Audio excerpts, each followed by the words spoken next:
It's too loud.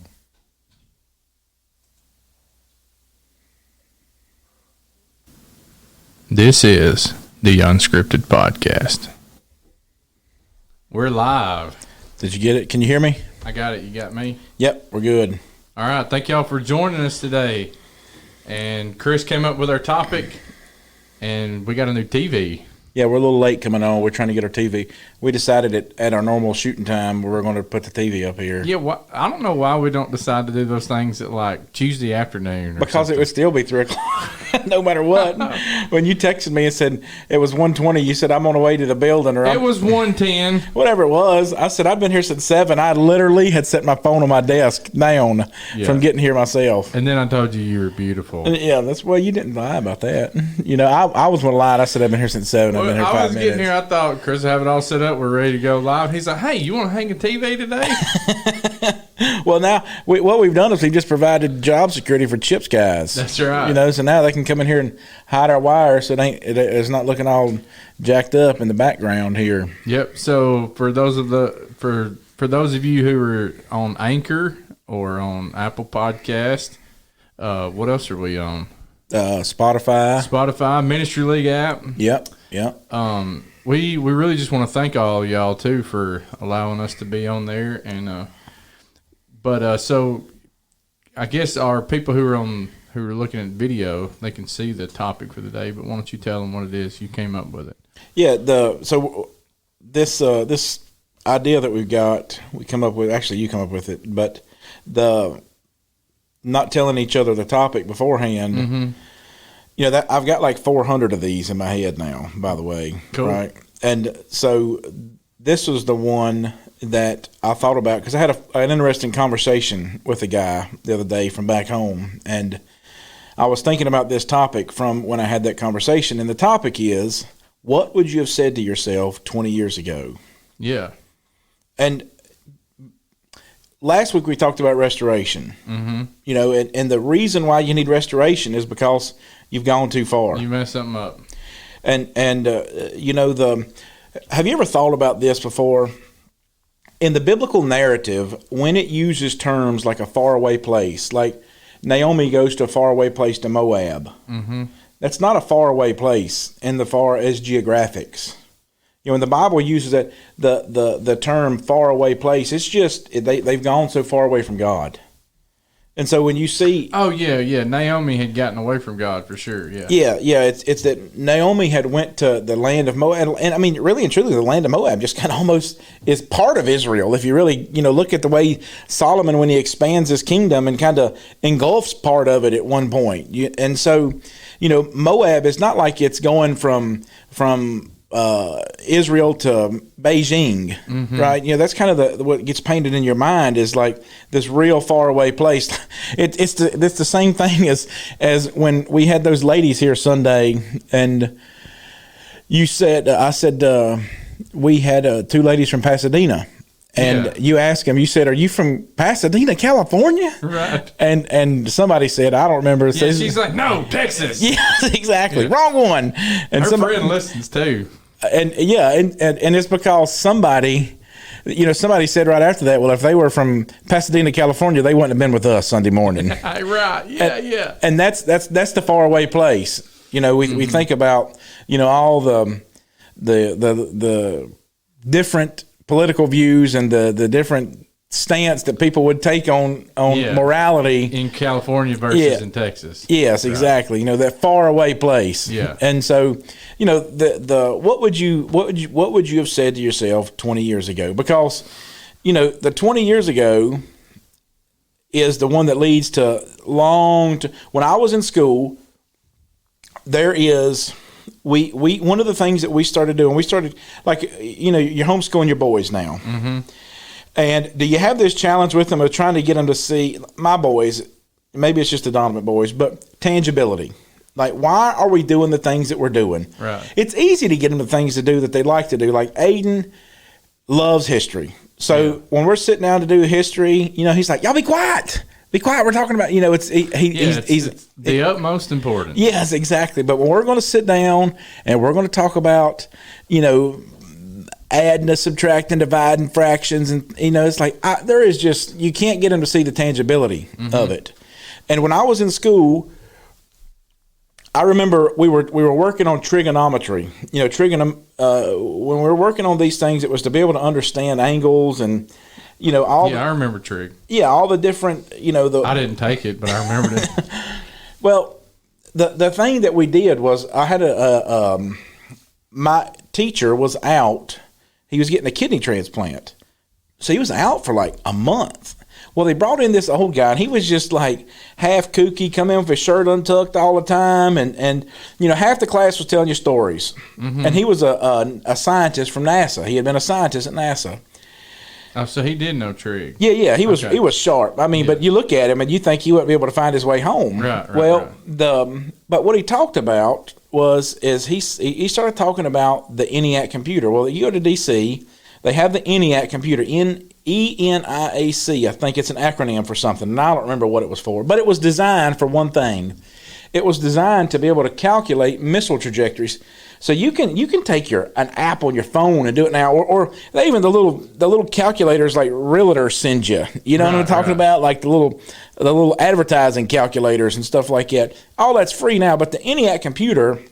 It was huge, wasn't it? It was huge. Yeah. You can look at it. I mean, and it had all these.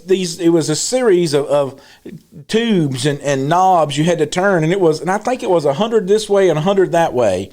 And if you messed up one, chunk, you had to start over. And what it was designed to do was, war time has always advanced technology. We always have big jumps. You want to be able to knock missiles out of the sky that are shooting towards you. Exactly. So now they want to knock them into space.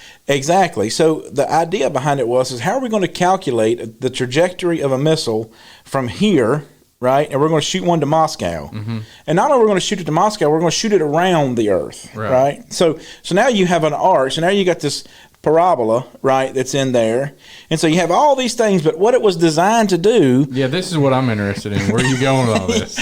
Was the idea that we figured out, he said, listen, let me show you how important this was. And so we sat down and we started figuring out in the minutia how much that gun had to be perfectly aimed to shoot one back then. Now, you're talking 60 years ago, right? Nowadays, you can use GPS. GPS is a new thing.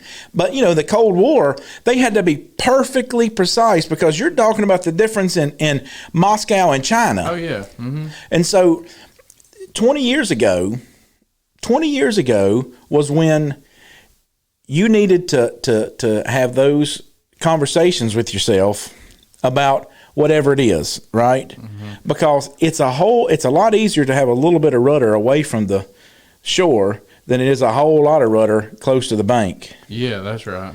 And so 20 years ago, what are some things that you can think of that you would tell yourself? Oh, man. Well, first of all, I mean, when I look back at my life today, I would just want to think about, just putting God first would be the biggest thing. But I guess I remember doing let's go to Proverbs 4. This would be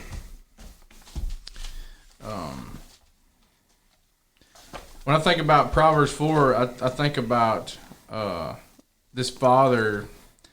He's telling his children to get wisdom, and you just look at wisdom all throughout. Yeah, everything in Proverbs is wisdom. It says that we've been paused. I hope we didn't lose everybody.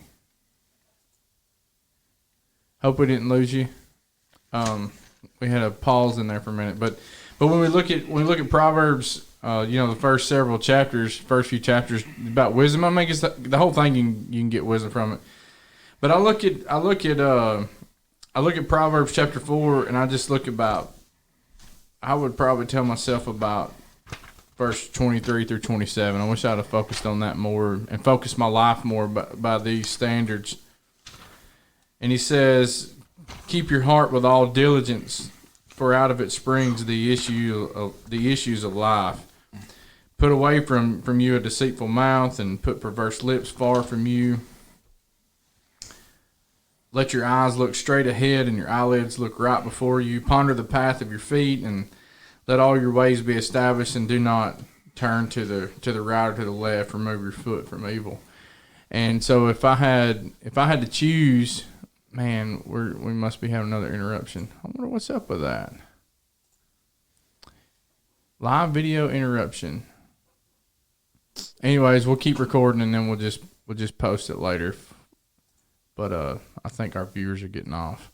But so yeah, man, I would, if I had to tell myself something what would I told myself 20 years ago today? I mean, I was 16 right then. So I'm telling my age. I'm 36. And 16 years old, I was driving the ghetto Jeep. I had a 1986 Jeep Grand Cherokee Laredo baby, and that was the first year that they were Mopar, right? Or was that the last year that they were AMC? I don't know. So I'm sorry. All I know was the gas was on the right and the brake was on the left, and I knew how to put the thing in 4-wheel drive. And I mean, literally. So my cousin Kerry had drove this Jeep. My Uncle Jim owned the Jeep. My cousin Kerry, it was a hand-me-down to him. I can remember going to a vacation Bible school riding with him when he's pegging out the speedometer on this thing. At 85. Yeah, 85, and this thing's jumping, and I'm like, I said, what would you do if the police saw? He said, we're just going to go. And we're going to vacation Bible school, dummy. Right, that's right, but we wasn't going to vacation Bible school because we loved the Bible. Well, he loved the Bible. He's a preacher today. But still, there was girls down there in Fayetteville, Tennessee that we were going to see. I'm like 8 years old. He's like, 16, 17. But anyways, I remember riding with him in that Jeep then and him trying to rag the thing out. Well, my brother bought it from him, and then I bought it from my older brother. So I bought the thing for $500. And smoking. No, it wasn't smoking. Smoking deal. Yeah, smoking deal, baby. And so I bought it when I was 15, and man, we rode it, baby. So, but every mud hole, lake, whatever, it was going to hit it. And but so if I really had to go back and tell myself, it would be those verses, Proverbs 4:23-27, just to, absolutely just guard your heart. And that's that's really what, if I could go back and tell 16-year-olds today, and that's what I'd do, is it's just, your heart's so important to God, and just focus on Him. Keep Him first. I want to tell, wisdom and all those things, but, I can remember too being my first evangelistic Bible study was when I was 16, and trying to convert a girlfriend, and it didn't work. And I don't know about you, but I've failed more times as an evangelist than I've been successful. As far as, but of course, what I mean by that is, it's not a failure when you get someone to come to Christ. But what I mean is I've failed in trying to get the masses, to come to Christ versus and we just got to face it. More people than not they don't want to take up their cross and don't want to deny themselves, take up their cross and follow Jesus. But I would just don't steer away from the Lord, and don't turn to the right or to the left. And there's a time in my life when I steered away and wanted to do things that I wanted to do, and so I'm just so thankful for the grace of God. So I guess that would be the main thing that I would tell myself, that I just really wish I would have steered on course. Would you tell yourself you're gonna make mistakes? Absolutely, 100%. Yeah, buddy, you're gonna make mistakes, but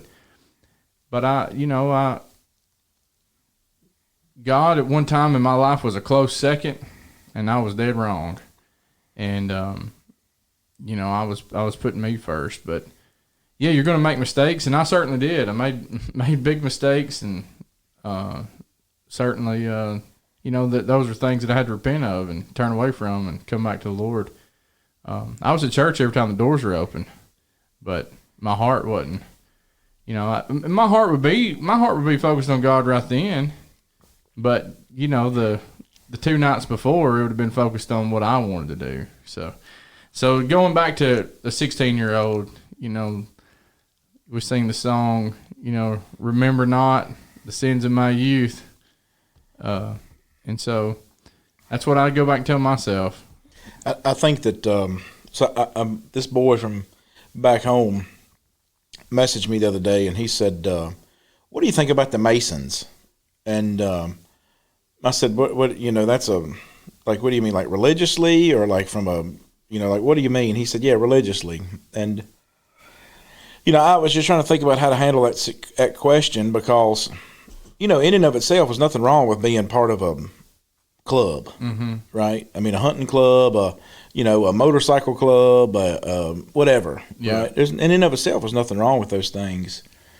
And I was thinking about this verse from, you know, you're talking about Proverbs. I had another one, but when you started talking about Proverbs, I remember this one, and I read this one last night. And you know, Proverbs 27 and verse number 20, verse number 19 says, As in water face reflects face, so a man's heart reveals the man. Mm-hmm. Hell and destruction are never full, so the eyes of man are never satisfied. Never satisfied.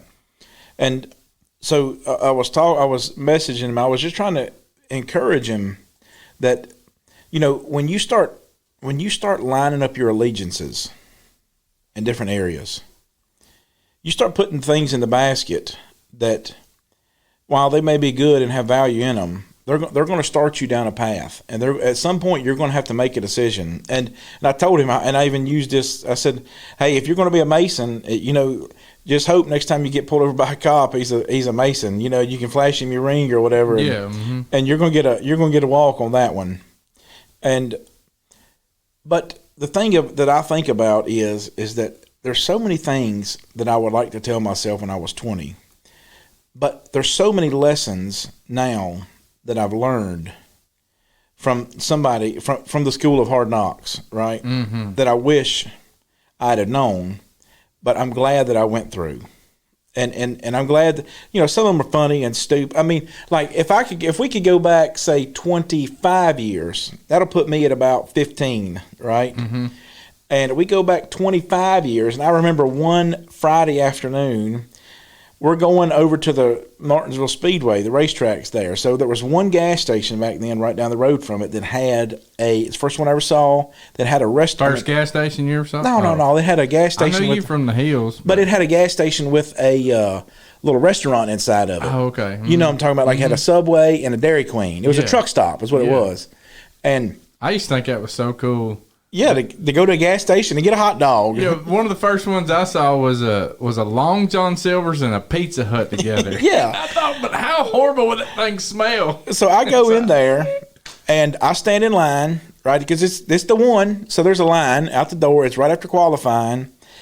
And this, you know, I'm standing in line, and I get ready to pay, and somebody cuts in line in front of me, right? Mm-hmm. And I turn around, right, 10 foot tall and bulletproof. I didn't care who it was. You know, yeah. I turned around and I said, "Who do you think you are?" And it was Kyle Petty standing there. He still had his gear on. So to date it, he had his Hot Wheels. You know, I don't remember what years he drove the Hot Wheels car, but if anybody wants to look it up, they can date it, because he still had it was when he was driving the Hot Wheels car, blue and white Hot Wheels. So he comes in. So then he mouths off to me. And then I mouth off to him, and so then we're going now. You're mouthing off at Kyle Petty. I'm telling you, like I just want to, I just want to talk to Chris. Like you're just, and so at this point, this is the click camera. Kyle, if you're listening, Chris is sorry. I repent, sackcloth and ashes. So we're going outside, right? So I'm like, all right, we're gonna fight. You know, we're going outside. I'm not kidding you. I know, it's so stupid. And I go outside. I'm listening. And people are lining up. They're around us then, and they're taking pictures, you know. And I'm thinking, like, pictures with what? With the click cameras. You click. You know what I'm talking about? The old cameras. So there's a photo album. Somebody's got a photo album underneath their entertainment center, right, or underneath their coffee table. That look at this redneck. Look at this redneck. He's mad at Kyle Petty. Yeah, exactly. And so you look back, and I remember him handing me that bike, because he had parked his bike out front. He rode a Harley. He gets on his Harley, Road King, hands me the bottle, and says, you know, basically, have a good day. You know, rides off, right? And you go back and you think like that is so embarrassing. That is such a stupid, childish. They got in front of you. I mean, immature. Yeah. But those will never carry the weight. While that picture that's underneath somebody's coffee table, that one was then and gone. Even the story, the people that were there with me probably don't even, probably a couple of guys remember that I was with, and they'll look back now and think it's so stupid. Mm-hmm. But those won't be while it's embarrassing to me that I did that won't be near as important as the decisions I'm going to make with how I treat my wife, how I'm going to raise my kids, right? How I'm going to bide my time, and the decisions I'm going to make, because the decisions I make daily are what's going to be those incremental moves that's going to send me into a certain trajectory. So when you ask somebody that question, what do you want to do? Everybody, I haven't ever really had anybody say anything different. When they know that you're talking about a spiritual thing, right? Now we're not talking about a job interview, and they say, Bob, where do you want to be? Cop, where do you want to be in 10 years? Well, I want to be sheriff, whatever, right? They say, where do you want, what do you want to do in your marriage, right? You do marriage counseling. We want to put the Lord first. Mm-hmm. What does that mean? Right. We want to serve the Lord. Well, what does that mean? And so, like 20 years ago, for me, I was a brand new Christian. So I didn't hardly know anything. Mm-hmm. I just knew that I needed to stick to the church. And I'm so thankful for the people that were in my life then. Yeah, because you weren't raised in the church, right? Right. Yeah. And so when I obeyed the gospel, I was in college. So that 20 years ago would have put me in college. I'm 39. I'll be 40 this year. So that would have put me in college then. So how much knowledge did you have, like, of the Bible, of God, Jesus, prior to college? Really, so culturally in the South, the religion saturates us, right? Mm-hmm. Right. And I grew up, we went to this little primitive Baptist church up the road, circuit preacher. Mm-hmm. He'd come around twice a month. If he didn't come around then, you missed it. If you missed one, you missed, so, I went to church a half a dozen times a year at best my whole life. And it was just, if you're saved, you're good, you're good. And, the primitive Baptists, they have this, the tulip stuff. So if you're one of the chosen, you're chosen anyway. So it really doesn't matter. Oh, yeah. So, growing up, the only thing that I knew is that the fundamental things, that Jesus had died for us, that God created the world, and Noah built a boat somewhere down the line. Mm-hmm. And I learned from watching Charlton Heston that God gave us the 10 Commandments. Okay. But that was it. And but somebody, teaching me the gospel changed everything. And the hardest, I knew that I needed to deny myself. I knew that I was going to have to change. I could never fight with Kyle Petty again. Right. No matter how much I wanted to. And because of that, I missed opportunities. I made it, if I could go back and have a conversation with Chris, I would say, Chris, I know you're going to want to focus on yourself, and do it. Focus on dying to yourself. But remember, you're dying to yourself because you're trying to be better for other people. And what I mean by that is I remember opportunities that I missed because I was trying my best to keep cool, to keep calm, to remember I'm the one that's going to show people Jesus, all these things. But the whole time I needed, that other person needed Jesus more than they needed me to act like him. Yeah. And that is something that I look back on, opportunities that I missed. And if I could have a conversation with Chris, you're going to make mistakes. 20 years later, you're going to be asking your kids to forgive you for getting mad at them, for losing your cool. You're going to be asking your wife to forgive you. You're going to still be learning to communicate with your wife. And you're going to be doing those things in 20 years. But you got to remember, the focus is not you. You got to remember that when the Lord said to seek first the kingdom, the only way you can do that is to deny yourself. The only way you can do that is to put everybody else above you. But you're going to have to learn how to do it yourself. And you'll miss opportunities to be able to get people to heaven if you're worrying about yourself, changing yourself. Granted, Paul said, I buffet my body, I bring it in subjection, lest after I preach to others, I myself may be disqualified. And so if I could tell myself one of those things, I'd say, Chris, make it about other people. Make it about other people. You're dying, you're growing, you're everything. Make it about getting other people to heaven, because you're going. Yeah. You're going to heaven. And so because you're going to heaven, not that I'm eternally secure or any once saved, always saved, but you're going to heaven. So now take that burden off your lap and focus on everybody else because they're lost. And let that change you. Let that motivate you, the way you think and the way you act and the way that you treat people. And you let that thing guide you in your life. Yeah. I think back to myself, and, you know, I feel like I always made like conscious decisions that were good decisions as far as I can remember, you know, getting past the teenage years and getting into law enforcement. And I just remember, like, I wanted to keep my nose clean, and not only I wanted to have integrity is what I wanted to have, and so I'd have to make those decisions not only in front of people, but I had to make those decisions not in front of people, because that's really what integrity is. You know, it's what you do when no one else is looking. And so, like, I was a police officer, young police officer, that I wanted a camera in my car. Mm-hmm. Like, I wanted people to see the goodness that I did, but I would go back and tell myself that, like, every good decision, it's all going to be worth it. Like choosing your wife, you know, and continuing to choose her. Serving other people, giving up your time. You know, I remember taking, you know, vacations to take youth kids places or whatever, and things like that. You know how it is. You spent 20 years bivocational, you know, serving the Lord and working, but it's all worth it.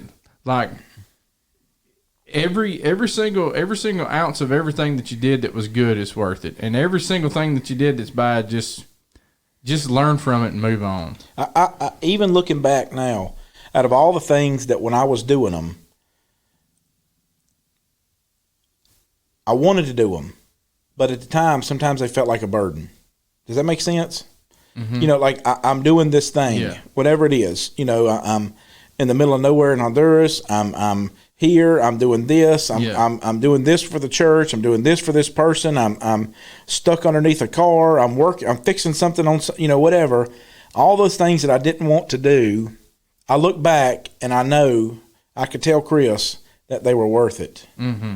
That they were worth it right then. You may want to have done something else right then. You may have wanted to go that's right. do something else, but I promise you, those things that have paid off, they are going to pay off in spades. And so don't make any compromises with those things, and don't look over your shoulder.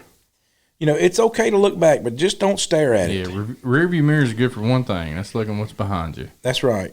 And so, and that's why Paul, you know, time after time, he goes through this kind of his credentializing now as a, you know, he tells the Philippians, he tells the Galatians, he tells, you know, on trial, you know, every time, you know, like, listen, if anybody should stand here today and be able to tell you that I did something wrong, it would be me. Mm-hmm. You know, I stand here today, Agrippa, Festus, Felix, I stand here today because of what my countrymen are bringing against me. I'm telling you, I know exactly. I come from the tribe of Benjamin, the circumcised the 8th day, a Pharisee, as concerning the way that I would view the law, a Pharisee. I mean, all these things. And he says, they're just, all that's just behind me now.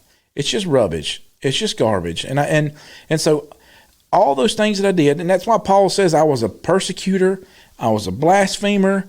He calls himself the chief of sinners. That's right. And so, you know, you realize that the things that are behind me are behind me. Yeah, and that goes for the negative things and the positive things. I don't care if you've taught Sunday school the last 20 years. It still needs to be taught. I don't care if you've taught 200 people the gospel. There's still another soul that needs to be taught. There's no retirement for a Christian. I don't care what you are. So forget your past, get up, move on, and keep going. Yeah, and it'll be worth it. It'll be worth it. This is the Unscripted Podcast.